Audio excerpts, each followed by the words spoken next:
নমস্কার বন্ধুরা, কেমন আছেন সবাই? আশা করি খুব ভালো আছেন। আর তোমাদের আশীর্বাদে আমিও খুব ভালো আছি। তো নতুন আরেকটা ভিডিওতে তোমাদেরকে স্বাগত। তো বন্ধুরা, ভর্তা তো অনেক খেয়েছেন। তো মাছের লেজা আর ভর্তা কি কখনো খেয়েছেন? না খেলে অবশ্যই কিন্তু একবার হলেও ট্রাই করে দেখবেন। খুব ভালো লাগে। তো আমাদের বাসায় আমার ২ ছেলে মানে শুধু ঝোল তরকারি ছাড়া আর কোনো কিছু খেতে চায় না। তবে মাছের এই লেজাটা যদি ভর্তা করে দিই তাহলে ওরা খুব সুন্দর খেয়ে নেয়। তো আমি প্রথমে লবণ আর হলুদ মাখিয়ে মাছ লেজাগুলোকে ভেজে নেব। খুব ভালো করে ভেজে নেব। আমার মাছের লেজাগুলো ভাজা প্রায় হয়ে গেছে। ঠিক আছে? তো এবার আমি সেগুলোকে তুলে নিচ্ছি।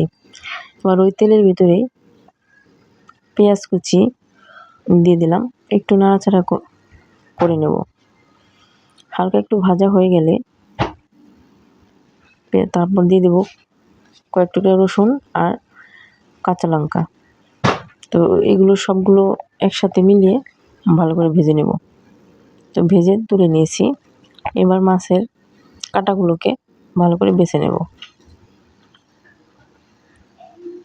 সবগুলো মাছের কাঁটাই আমি সুন্দর করে বেছে নেব।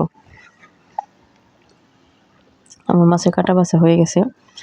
এবার যে পেঁয়াজ, লঙ্কা আর রসুনগুলো যে ভেজে রেখেছি এর মধ্যে দিয়ে শিলপাটায় বেটে নিলেই আমার কিন্তু মাছের লেজা ভর্তাটা রেডি। একদম দেখতে যেরকম সুন্দর, খেতেও কিন্তু দারুণ। তোমরা কিন্তু বাসায় একবার হলেও ট্রাই করে দেখো। ধন্যবাদ সবাইকে।